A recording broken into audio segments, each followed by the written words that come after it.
circumstances, I don't want anyone there, anyone listening to this podcast, to in any way think that that is going to help long term. It actually hurt. The last time that we had a situation like this, the last time that we saw it, I saw this in 2008, folks. Let me tell you a little bit about what happened. In fact, I'm going to go back to 1989. Okay?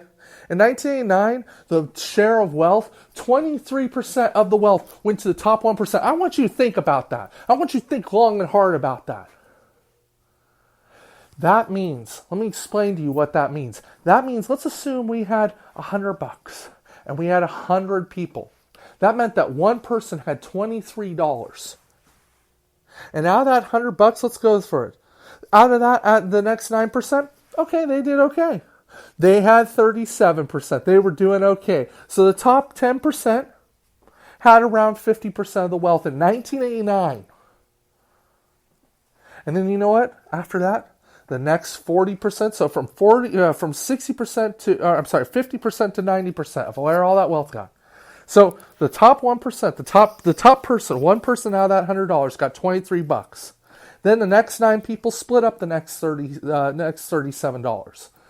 So that one person got $27. The next 9, let's see, what's 9 times 5? They all got $5. So they're not doing too bad. $5-6 in that ballpark. You mathematicians can kill me later on this. And then the next folks, the next 40 people, they got, so they had to split $35. So let's see, that's a little bit less than $1. We'll say, 50 cents, 60 cents? So the next 4 people got, so remember, one person, $23. The next person, next 9 people, they got $5. They're not hurting. Not in that top 1%, but trust me, they're living just fine. And then you get down to the next 4, and it's 50 cents. Now let's get down to the bottom 50%. They would get $3 to split among themselves.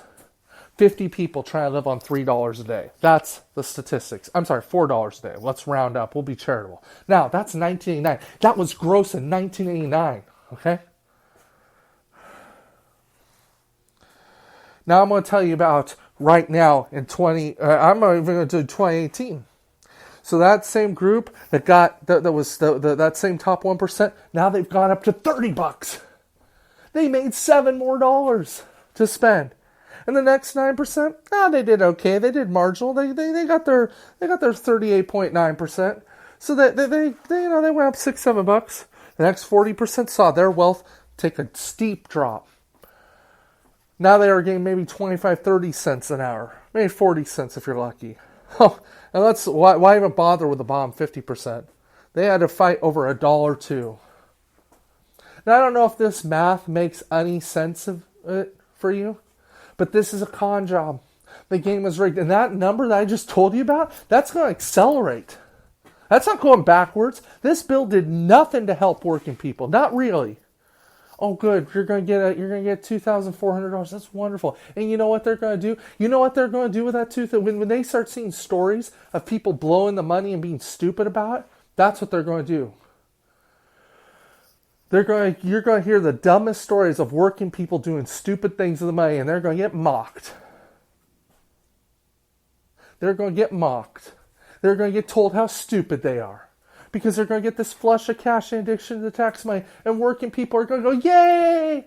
We got a little bit more. We got some money. Yeah, they're giving it to you because they know that stuff is that bad. You know what? They should give you $6,000 or $7,000. That's how bad things are. That's how bad this virus is a hit. Anytime the federal government gives you something, always remember this simple fact. With the rules that are in play, it's about that 1%. It ain't about you. And remember the rules that are in play here. And by the way, I'm not even touching upon the fact that a majority of people won't even get the money that I just spelled out. Let's touch on that fact here in a moment. Whenever the federal government gives you something, whether it's Bush's tax rebate or it's any of this stuff, what they're really doing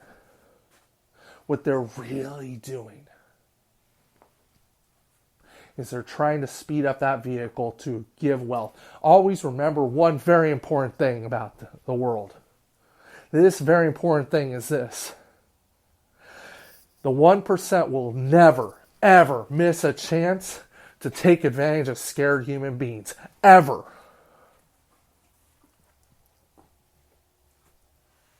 And that's the world that we're in right now. A massive transfer of wealth to the 1%. They gave us bubblegum. They gave us poison wrapped in bubblegum. That's what they did. And you know what the worst part is? It didn't even solve the problem. Because you know what we also really needed? What we really needed? And Trump knows this, by the way. Trump isn't stupid. He knows this. We need a complete nationalization to put together nationalization of the automotive industry, nationalization of every type of factory we can get our hands on to start cranking out and putting people in who've been tested or cleared, put as much people in there to start cranking out masks and all the equipment that hospitals need, test kits in particular. That's what we need. We need a complete overnight automation. But you know what? Because you're in a capitalist country, because you, good friends, are in this system that for years said, I'm keeping up with the Joneses, not in my backyard, get ahead and move ahead, because that's you, because that's me, because that's the world we live in. When shit got real, when the things got real, when it all got really serious, it fell apart. Government offices closed down. You can't get a hold of the IRS. Good luck. It all fell apart. So I want to circle that back. Because if I sound angry, it's because I am. Because how could you not be angry looking at this? And I don't like being angry. It's not good for me as a person. I'm this side of the earth today. Other people aren't. And I'm grateful for that. But I can't look away and I can't lie. And I can't sit here and say, oh, it's going to be better, because it's not. Our system is going to break apart. And you watch. You mark my words here. In the next 2 to 3 months, because what they've done, in the next 2 to 3 months, it's going to get worse. What you're going to find out real quickly, that you needed far more than what that little rebate check was. And you're already seeing articles come out going basically, oh, I'm giving my landlords a check. Here you go, Mr. and Mrs. Landlord. I can pay my rent. Yay! This was a robbery in progress. And by the way, if you're one of those people who need the check and you're going to get, I'm not being angry at you. I want to be really clear. If you're one of those people who've been looking forward to it, I'm not getting upset at you at all. I just want to be really, really solid on that. If you need it for your family, if you need it for those things, those people that you care about and love, this is better than nothing.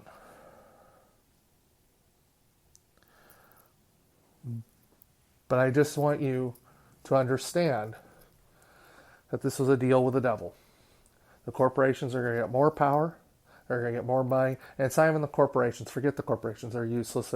They're all pawns. They're all dead organizations anyways, who are all getting phony bailouts. It's above them. It's the 1% of the 1%. It's the Jamie Dillons. It's the cabal and Wall Street. It's all of those folks. And if I'm coming down hard on a banker, it's because they don't produce anything. They really don't. Bankers don't produce anything. So Tim Cook, he makes phones. And yes, there's whole issues with Apple and its supply process and all that stuff. He makes phones. It's a business. There's something productive. Working people like what he makes. Now, there's a tremendous ecological cost. Let's be incredibly real about that, but I'm not going to talk about that for now. At least on some level, he's bringing something productive in. When was the last time you went, oh my God, thank God for my banker? Have you ever heard somebody say that?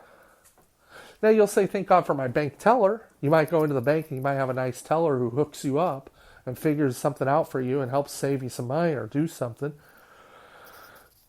Or bent over backwards. But have you ever said, oh my God, thank God for my investment banker? No one says those words. Not with a straight face. It's infuriating to me. Because this is going to get worse. And over the last 14 days, and it's March 28th I'm recording this, so it's technically, 15 days, soon to be 16. That's what I've learned. So I don't want to bum you out. The question then becomes, how do we as working people, how do we organize? How do we move on?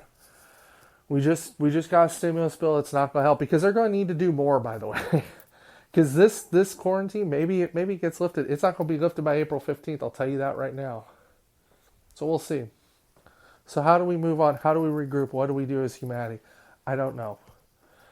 Next podcast, my final podcast, I'm going to be talking about that.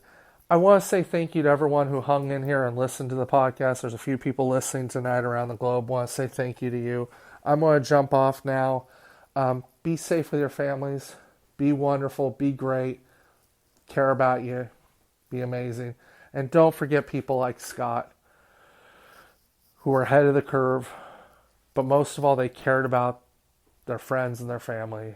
I don't know the man, don't know him, like I said, but that jumps out at me.